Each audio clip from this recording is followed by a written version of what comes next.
Hi, my name is Isidoros Paralamas, and I come from Athens, Greece. Now, I want to talk about quality of life. Okay, these chapters, should I call them chapters? Chapter 1 on quality of life. This is chapter 1 on quality of life. Now, I want to say what I want to do and why. Well, I want to offer a way to quality of life.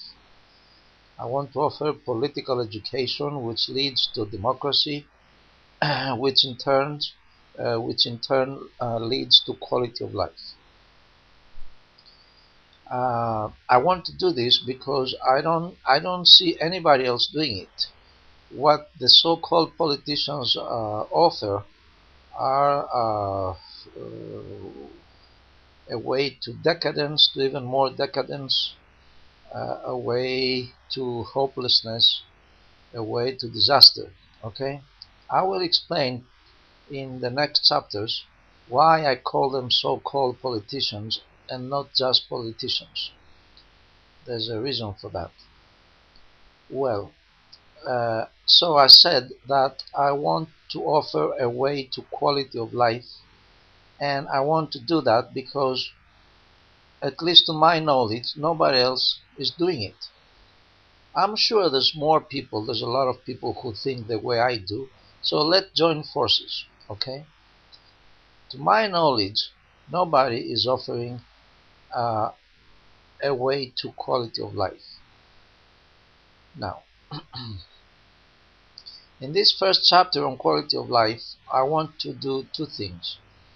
First, I want to say what I want to do and why, and I've said what I want to do and why. And the second is I want to stress how important definitions are. I want to stress the importance of defining. Okay. Now you see I have the word dialectics up here. Okay, dialectics. This is the first term I'm going to define. We can't do anything unless we define, unless we know what it is that we want to do. I'm going to offer a very simple, a very concrete example. Let's say I'm in a room with my friend and I'm busy writing and I want to ask my friend a favor. So I tell him, George, would you please get me a bowl of lychees? Now, the room is full of lychees, but since George doesn't know what lychees are, he can't get the job done. Lychees are all around him. He doesn't know what they are, so he cannot get the job done. It's as simple as that. So he turns around and says to me, what the hell are you talking about? What's lychees? And I turn around and I said to him, look on the table. All those are lychees. Just put some in a bowl and bring them to me. So now he knows, visually he knows what they are. And next time he'll be able to do it without asking first what lychees are. But I'm going to offer another way of doing that would be to hand him a piece of paper. So let's do it a more formal way. I say, look, George, take and read this. Take this and read it. Would you please get me a bowl of lychees? Now George turns around and says, listen, I don't know what lychees are. If you tell me what they are, I can surely get you a bowl of them. So, lychees are fresh fruit which have a delicate whitish pulp with a perfume flavor that is lost in canning, so the fruit is mostly eaten fresh. And if we keep reading, we'll see that we know about the dimensions of the fruit, the color of the fruit, the texture of the fruit, the origin of the fruit. It is a tropical fruit. And finally, George sees a picture, and he turns around and says, oh God, this room is full of them. So that's the ultimate definition, a picture, okay? But you cannot picture justice. You cannot take a picture of justice or a picture of the improvement of the standard of living. And that's what a lot of the so-called politicians use. Fancy words, words with a lot of weight, positive words. We all know that justice is something positive. It's got to be. We all know that the improvement of the standard of living is something positive. Okay, but what is it? Now, if we asked 100 people, if we asked 100 people what justice is, they would come up with quite a few answers, different ones. Some would say it is the capital punishment. Some would say it's the abolition of it. Others would say it's what's legal. What the law says, that's what justice is. Some people would say that. Others would say it's revenge. Others that it is punishment. Now all this leads to confusion and failure. You can't get things done if you don't know what it is that you want to do. Now, if you want to uh, to live in a just society, you have to know what justice is. That's the way to go after justice. That's the way to be successful in imposing justice in a society. Okay.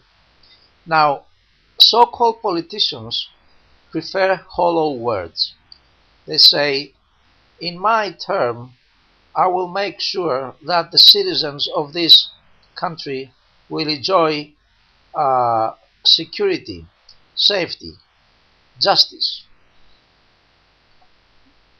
Every criminal activity will meet stiff resistance in the letter of law. All this hollow talk is the landmark of most so-called politicians. But they avoid to provide a definition of what they mean when they mention justice. If they offer the definition, they would hold themselves accountable, say a year after they're elected. Okay? Now, if the situation was getting worse a year after they were elected, some journalists would corner them in a radio or television interview and tell them, look, mister, a year ago you promised uh, to bring the criminals to justice, and after a year we see that the situation is deteriorating. Well, you cannot do that now because he never offered a definition of justice. He simply turns around, this so-called politician, and says, look, you're wrong. There's more people in jail as we speak than there were last year. That at least partially justifies my claim that I have fulfilled my pledge. Okay? And he gets away with it because the journalist doesn't know what to think and doesn't know what to say. It may very well be that there's more people in jail because there were more crimes committed by more criminals the year since he was elected, since that so-called politician was elected. Yet he uses that fact and he twists the fact to make it appear that he made good on his pledge. Okay? Had he offered a definition of justice, the journalist would be able to hold him accountable and tell him, look, you either made a mistake, you're either incompetent, or you're trying to mislead us. In either case, you are not worthy of the people's trust, so nobody's ever going to vote for you again. Okay? So that's the value of defining. A definition is crucial. So, that was the second thing I wanted to do in chapter 1 on quality of life. The first thing was to tell you what I want to do and why I want to do it, which I did tell you. And the second is to stress just how important it is to define things. Okay? Now, let me define dialectics. I have it up here. It's very important. Dialectics is an art. It's the art of asking the right questions and giving the right answers with a view to uncovering or discovering the truth. So dialectics leads to the truth, which means that it helps make your mind more fertile in ideas, in helpful ideas, which in turn help you offer solutions to very important problems. Dialectics helps you not limit yourself to just identifying the problem, but go further and help you find suitable practical solutions to those problems. Dialectics, I repeat, is the art of asking the right questions and giving the right answers with a view to uncovering or discovering the truth. It helps minds become fertile with helpful ideas, and then we use those ideas to find solutions to very pressing everyday problems. Okay, so number one here, political education leads to democracy, and that in turn leads to quality of life. This trio, political education, democracy, and quality of life, work in parallel and gradually. They don't work separately from each other. They work together in parallel and gradually. The more political education we get, the more democracy we have, and that in turn helps us cover distance towards quality of life. Okay, I have a metaphor here which is not very good, but it still illustrates the point. First, we acquire the skills, which is political education.